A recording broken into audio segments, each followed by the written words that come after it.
કે તમારી ફિટનેસ કેવી રીતે ડેવલપ કરવી, તો પ્રાઇડ, આત્મગૌરવ, કે મારાથી અમુક વસ્તુઓ થાય જ નહીં, ખોટું થાય જ નહીં, અનીતિ મારાથી થાય જ નહીં.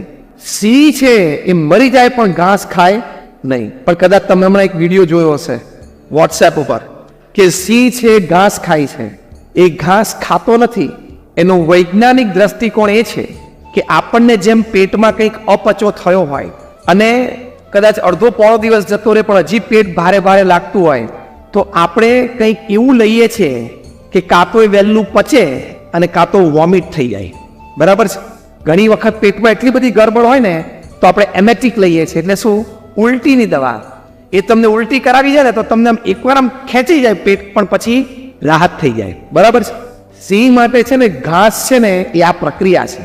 પેટમાં ગરબડ હોય ને તો એ ઘાસ નાખે એટલે એનું બોડી રિજેક્ટ જ કરે કે આ મારું ખોરાક જ નથી, છતાંય ફોર્સથી નાખે ને એટલે બીજો અંદર જે અપચો ખોરાક હોય ને એને લઈને બહાર નીકળી જાય. કહેવત ખોટી નથી. આવા કોઈ વિડીયો જોવો એટલે માની નહીં લેવાની. પેલો મુદ્દો ફિટનેસનો કીધું, થોડું વિચારજો એમ. ના કે મેં સિંહને ઘાસ ખાતા જોયો હતો, પણ જોયો તો વાત સાચી હતી, પણ હેતુ આ હોય. This is scientific. એટલે આત્મગૌરવ કે મારાથી આ ખોટું થાય જ નહીં, હું આ કરી જ ના શકું. ફ્રાન્સના રાજા હતા કિંગ લુઈ. ઘટનાઓ તો ઘણી બધી બની એમના જીવનમાં, અને પછી રાજાશાહીમાંથી ફ્રાન્સ છે લોકશાહી દેશ બન્યો. એની પાછળની જે મુખ્ય ઘટના હતી, પ્રજા ખૂબ ગરીબ થઈ ગયેલી, રાજા ખૂબ એમને શોષતો, બહુ મોટો ટેક્સ ખેડૂતો ઉપર તે વખતે એમને નાખેલો, અને એક વખત ખૂબ ગરીબીથી કંટાળીને, ભૂખમરાથી કંટાળી અને પ્રજા મહેલ ઉપર ગઈ અને રાજાને કે તમે અમને સાંભળો તો ખરા.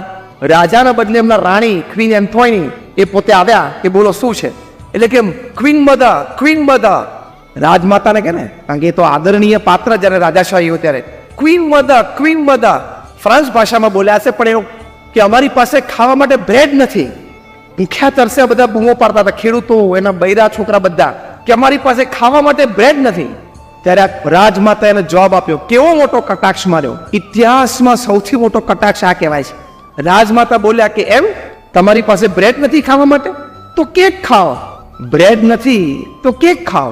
એટલે કે બ્રેડ ખાવાના પણ પૈસા નથી, અમારી પાસે અનાજ નથી. પ્રજા તો રાજા પાસે માંગે ને, તો આવો ટોણો માર્યો કે બ્રેડ નથી તો કેક ખાઓ. કોઈક ભિખારી તમને એમ કે રૂપિયો તો આપો, એ તમને એમ કે તો કે તારે રૂપિયો નથી તારી પાસે, તો કે નથી, તો ખિસ્સામાં 100 રૂપિયા છે વાપર ને. આ કેટલું મોટું અપમાન કહેવાય. અને પ્રજા દોડી અને જે ફોર્સ, હ્યુમન ફોર્સથી દિવાલ તૂટી, પ્રજા રાજમહેલ સુધી ગઈ અને સૈનિકોએ પૂરો સાથ આપી દીધો એ લોકોને, કારણ કે સૈનિકો કંટાળેલા જ આ રાજથી. પછી શું થાય, રાજવી પરિવારનું કિંગ લુઈ ધ 14 એના સિંહાસન ઉપર એનું ગળું કાપવામાં આવ્યું, પ્રજાએ કાપી નાખ્યું. આ તો પાછલી ઘટના છે.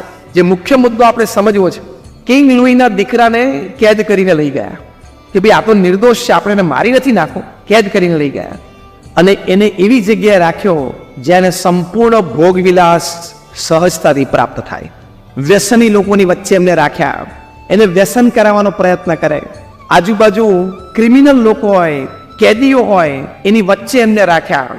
આજુબાજુ એવી યુવાન સ્ત્રીઓ એ રાખી કે જે ભોગવિલાસમાં સાહજિક આકર્ષાઈ જાય, અને સ્ત્રીઓને પણ કહેવામાં આવેલું કે તું આ રાજકુંવરને તમે લોકો આકર્ષો.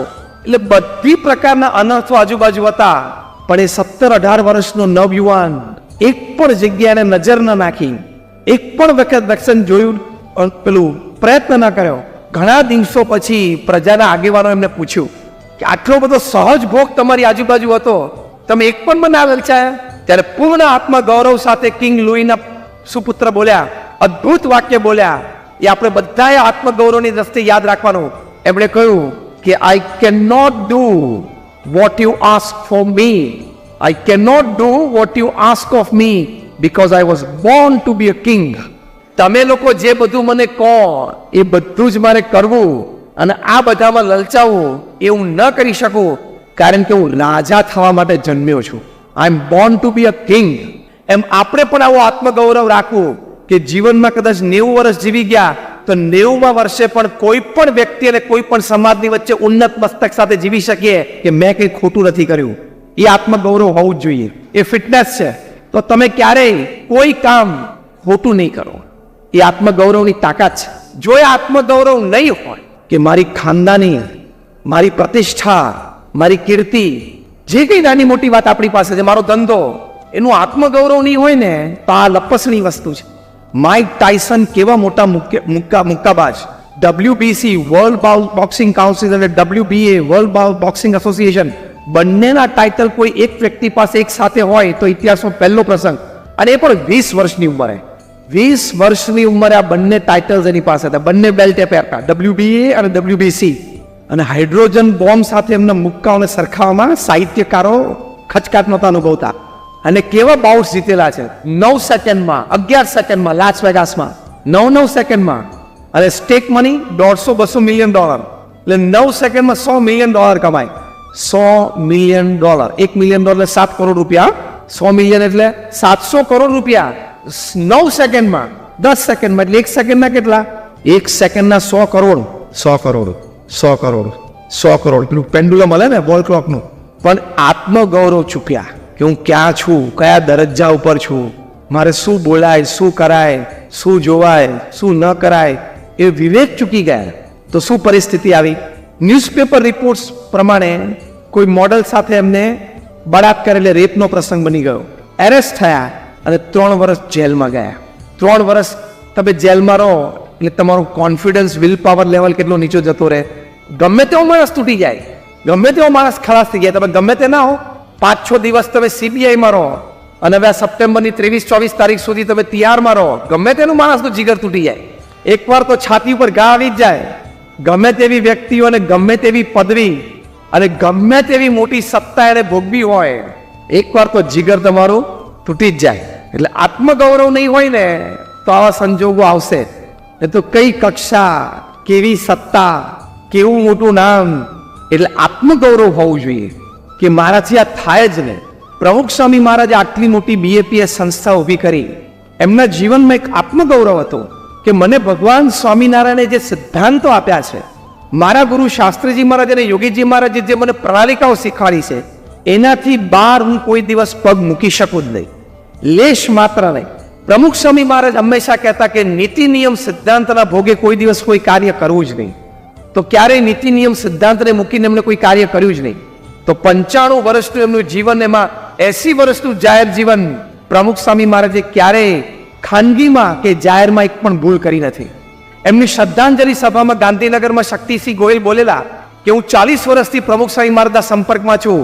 નાની મોટી સમાજની ઘટનાઓમાં પ્રમુખ સ્વામી મહારાજે ઘણી વખત પોતાનો અભિપ્રાય વ્યક્ત કર્યો છે, પણ ક્યારેય કોઈ દિવસ પ્રમુખ સ્વામી મહારાજનો એક પણ વાક્ય કે શબ્દ એ સમાજમાં કોન્ટ્રોવર્સી, દ્વિધા ઊભી કરી હોય એવું એક પણ વખત બન્યું નથી. 80 વર્ષનું જાહેર જીવન જીવવું અને એક પણ વખત તમે સમાજમાં ક્યાંય કોન્ટ્રોવર્સીમાં ન આવો, એ કેટલી વિચારધારા સ્પષ્ટ હોય, કેટલું સ્પષ્ટ આત્મગૌરવ હોય. I can do this and under no circumstances I can do this. એટલે કે હું આ જ કરી શકું અને કોઈ પણ સંજોગોમાં આ પથ ઉપર તો જઈ જ ના શકું. એ જે સત્યનિષ્ઠા હોય ને એ તમારી ફિટનેસ ડેવલપ કરે. તો જો એ જે આત્મગૌરવ છે એની માટે ખાસ ધ્યાન રાખજો કે આપણું ભણતર, આપણી આવડત, આપણી હોશિયારી, આપણી ટેલેન્ટ એ અમુક કક્ષા સુધી તમને લઈ જશે, પણ અમુક કક્ષાથી ઉપર જવું હોય તો આવી સ્પષ્ટ, શુદ્ધ, પવિત્ર વિચારધારા અને ચારિત્ર જ એ તમને લઈ જઈ શકશે. પ્રમુખ સ્વામી મહારાજ 5 ધોરણ પાસ, સાધુના કપડા, અંગ્રેજીનો એક શબ્દ બોલી ના શકે. બ્રિટિશ પાર્લામેન્ટે એમનું સ્ટેન્ડિંગ ઓવેશન સાથે સન્માન કર્યું. કેનેડાની પાર્લામેન્ટે સ્ટેન્ડિંગ ઓવેશન સાથે એમનું સન્માન કર્યું. કેનિયાની પાર્લામેન્ટે એમનું સન્માન કર્યું. અમેરિકામાં ઘણી બધી કી ટુ ધ સિટીઝ એમને પ્રાપ્ત થઈ. ગિનીઝ બુક ઓફ વર્લ્ડ રેકોર્ડ્સમાં 5 થી 6 વખત એમનું નામ આવ્યું. આટલી મોટી પ્રતિષ્ઠા અને કીર્તિ કેવી રીતે સંપાદન થઈ? એક 5 ધોરણ ગામડામાં ભણેલી વ્યક્તિ. એનું કારણ શું? તો જ્યારે અમેરિકાના પ્રેસિડેન્ટ બિલ ક્લિન્ટન 2000ની સાલમાં પ્રમુખ સ્વામી મહારાજને માયામી, ફ્લોરિડામાં મળ્યા, ત્યારે અમેરિકાના પ્રેસિડેન્ટ હતા. 22 મિનિટની મુલાકાતે અંગ્રેજી બોલે, પ્રમુખ સ્વામી કંઈ ના સમજે, પ્રમુખ સ્વામી ગુજરાતી બોલે, કંઈ ના સમજે. વચ્ચે અમારા દુભાષ્ય સંત હતા, અંગ્રેજીનું ગુજરાતી કર્યા કરે. એટલે 22 મિનિટનો વાર્તાઓ એકચ્યુઅલી 8 મિનિટનો જ સમજવાનો, 2 વે ચાલતો હોય ને. 22 મિનિટની મુલાકાત પછી બિલ ક્લિન્ટન એવું બોલ્યા કે I haven't seen such expressive eyes full of integrity in my life. કે એટલે કે પ્રમુખ સ્વામી મહારાજની આંખો જોઈને બોલ્યા કે આવી ઇન્ટિગ્રિટી એટલે કે વફાદાર, વિશ્વસનીય, દરેકને સાથે લઈને આગળ વધવું, કોઈને ધક્કો ન મારવો, દરેકની લાગણી ભાવનાનો વિચાર કરીને દરેકને પ્રગતિ કરાવવી, કોઈ દિવસ કોઈને દગો દેવાનો વિચાર પણ ના આવ્યો હોય, આ બધા ગુણો ભેગા થાય એટલે અંગ્રેજીમાં એક શબ્દ બને ઇન્ટિગ્રિટી. અને તમારા વર્ક પ્લેસમાં સૌથી મોટી કિંમત આ શબ્દની છે. આપણે હોશિયારીમાં થોડોક ઓછો એ ચાલે, ઇન્ટેગ્રિટીમાં થોડોક ઓછો એ લેશ માત્ર ન ચાલે. 80 વર્ષની વખતે પ્રમુખ સ્વામી મહારાજની ઉંમર હતી. 80 વર્ષની વ્યક્તિમાં એક ભારતીય સાધુમાં અમેરિકાના રાષ્ટ્ર પ્રમુખને ઇન્ટિગ્રિટી દેખાય એટલે, અને તો કેવા વ્યક્તિઓને મળ્યા હોય, પણ કે આવી આંખો મેં ક્યારેય જોઈ નથી. તો જો આ આપણું બહુ જ મોટું ધન છે, આ તમારી ફિટનેસ, ઇન્ટિગ્રિટી ઇઝ ફિટનેસ, તો તમે ગમે ત્યાં સર્વાઈવ થઈ શકો, ગમે તે મોટા કામ કરી શકો. 2001માં જ્યારે ભુજમાં ભૂકંપ આવ્યો, BAPS સંસ્થાએ 509 ગામોમાં રિલીફ વર્ક કર્યું. અમે 9 ગામો દત્તક લીધા અને 1500 ઘર બાંધી આપ્યા. હું 2001-2003 ની વાત કરું છું. ત્યારે લોકો કહેતા કે ભારતના એક પૂર્વ પ્રધાનમંત્રી એક સ્ટેટમેન્ટ ઘણી વખત બોલતા કે અમે કેન્દ્ર સરકારમાંથી 1 રૂપિયો છોડીએ છીએ, એકચ્યુઅલ લાભાર્થી સુધી પહોંચતા એ રૂપિયો છે 15 પૈસા થઈ જાય છે. ભારતના એક ભૂતપૂર્વ પ્રધાનમંત્રી બોલેલા આવું. પણ આ કોટ કરીને પ્રમુખ સ્વામી મહારાજ માટે 2001માં લોકો કહેતા કે અમે આ ભુજ ભૂકંપ રાહત માટે જે કંઈ દામ BAPS સંસ્થાને પ્રમુખ સ્વામી મહારાજને આપીએ છીએ એ અમે રૂપિયો આપીએ છીએ, તો એકચ્યુઅલી સાઇટ ઉપર લાભાર્થી સુધી પહોંચતા એ સવા રૂપિયો થઈ જાય છે.